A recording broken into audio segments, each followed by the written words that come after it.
Welcome back to the Fight Night Daily podcast. As you can see, we are in the OVO Arena, Wembley, London, in the immediate aftermath for the immediate reaction of Zhang's fantastic third-round knockout of Joyce. I'm Adam Catterall, Gareth A. Davis is here, Spencer Oliver's here, and the Cobra's in the house as well. He's bingoed a few people in your time, my friend. You've ironed a few out, as you would say. What did you make of that knockout? That was one of the most exciting knockouts I've seen in a long time. That was an ironing out job, wasn't it? Poor old Joyce was on the end of a couple of left. Round two, he's stiffened at the legs, he's buckled. I don't think it was picked up enough by people in the crowd. I don't think they saw how badly hurt he was. But I saw him wobble back to his corner, sit on that stool, and he didn't want to come out. He came out for round three, he probably wanted to, but in his heart he knew he was banging trouble. And I think Zhang knew as well. And in round three, that left cross that landed, followed by that right hook, that was a devastating finish, and that could be the end of Joyce in my opinion, because where he is in his career, that's back-to-back defeats. He's 38 years old. He's not going to be able to change his style. He tried there tonight, he tried a few different things, so I just think where does he go from here? And unfortunately for Joyce, he's been a top amateur. He's had a go at the professional. Nobody wanted to fight him really. He was frozen out for a while, and he's jumped in there with Zhang twice. He's come unstuck. I think that could be, unfortunately, curtains on his career. I'll come back to him in a minute.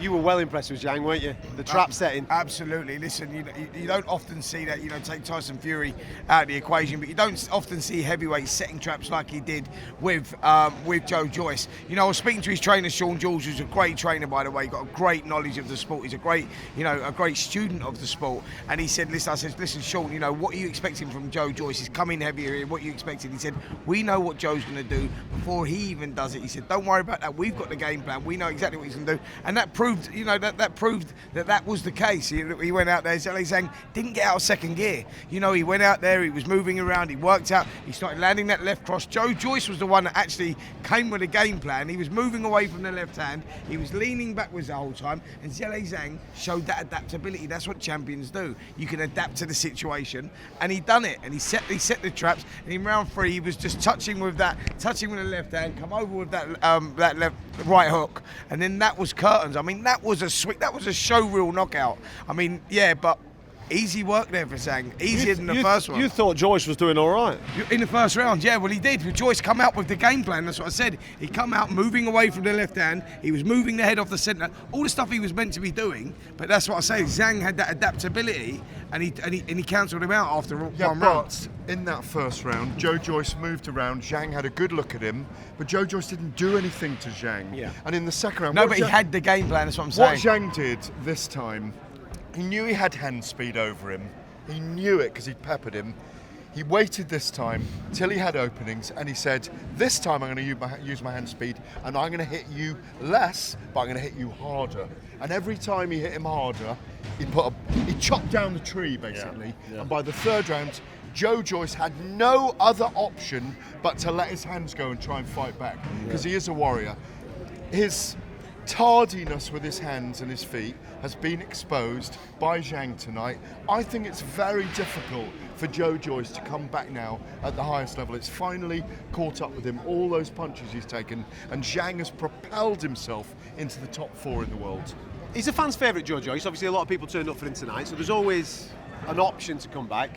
I'm going to be honest, if I'm Daniel Dubois sat at home, and having been through a fight with Alexander Usyk recently, and Joyce has got a victory over me, I'm absolutely making noise to try and get a rematch. To see if Joyce wants to continue fighting, if I'm Daniel Dubois, I'm trying to make noise that both he's coming the off guy. a loss. Yeah, absolutely.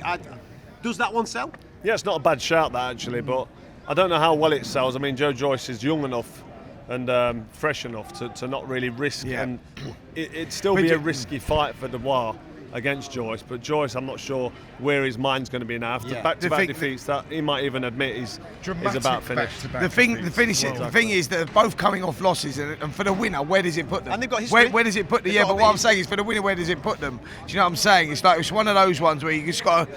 They've just got to look at the landscape of the heavyweights and see where everything lands, and just hope that they get a lucky break now. I mean, for Joyce, because he's really in no man's land, and this is crazy to say that, but he needed that win desperately tonight. At this stage of his career, at his age, with what's going on in the heavyweights, he's landed in no man's land, and it's going to be it's a spot of luck now to get another opportunity. What a great call, though, by Zhang's team to get in with Frank Warren and Queensberry. Yeah, absolutely. Because he's risen as a kind of quiet contender in the heavyweight division.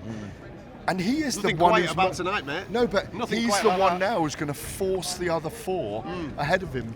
And I'm talking Joshua, Wilder, Fury, and Usyk to fight him. He's the jeopardy fighter for everyone. now. Yeah, why don't we look at the Filip Hrgovic fight again as well, though? There's a great fight as well. Zhang, Filip Hrgovic was on the undercard of Alexander Usyk. Everyone's disputing that. Yeah, no, but there's the loss that everyone's disputing. Why these top four are tied up? That may be the fight. That's a great fight. It was a great one. Alexander Usyk, Anthony Joshua out in Saudi. That was a great fight. I thought that actually Zhang won that fight. I completely agree with you. But there's another option. Listen, you want excitement? Obviously, we're going to talk about Joyce, and we'll get all the fallout on talkSPORT throughout the course of the week, no doubt about that.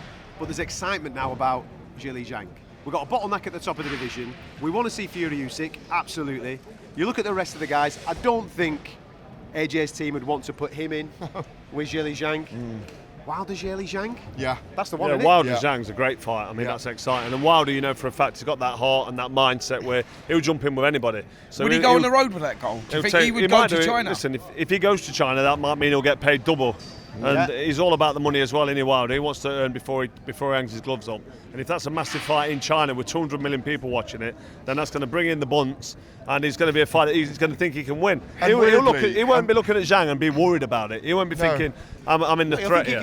Yeah, Wilder will go in there thinking I'm going to knock him out. But Zhang's doing the right thing tonight on air and on the TV channel, saying, no, I want Tyson Fury because I want to shut him up. That's a great call. Yeah, he's got a bit of sense in all his PR as well. Gone straight to the top, He's anyway. very likeable. He's very likeable. And And I feel like he didn't get out of second gear tonight, and I'm not taking anything away from Joyce. But he was just stepping up, wasn't he? Just going through the motion. Round 3, he badly hurt Joyce in 2, and there was no need to do anything hasty and take any chances. He set that trap, he landed, and it was fight over. It was all too easy, if I'm honest. It wasn't was. it? And was he's like 20 such a polished stone performance. southpaw who's 40 going on 26. He's a man-mounted, isn't he? And He's huge. he's such a big man. He's one for you as well. Sean George, who I spoke to after the fight, said to me, listen, I want you to tell the guys out there, let the people know, Zhang, yes, he's 40 years of age, he lives in the gym. I think he's lying about his He said age. he lives in the gym. You want to see a birth certificate? Is that what you said? Wait, listen, mate, we want to see your birth certificate. That's what we want to see, Listen, mate. you We can't want to see your mine birth because you wouldn't certificate. believe how old I really am. Once you take that old syrup off, he looks a lot older, that's for sure. Right, no, aren't I? I'll get my wig taken off. Yes, I was slapping myself in the face. Where are we going with this? Yeah, but that's what Sean George was saying. He lives in the gym. He said, forget his age. Age is just a number. He said, there's a lot of miles on the clock. Listen, he has absolutely announced himself as a big player anyway in this heavyweight division. I'm sure everybody that was here at the OVO Arena has bounced out of here thinking, flipping heck, can you imagine him in with this guy or him in with this guy? Fingers crossed we get to see some of them top fights in the heavyweight division. Thanks for tuning in to us. Make sure you subscribe to the YouTube boxing channel throughout the course of the week. There'll be more stuff coming your way, especially from this fella, and this fella, and this fella. Loads of opinion on the way, courtesy of the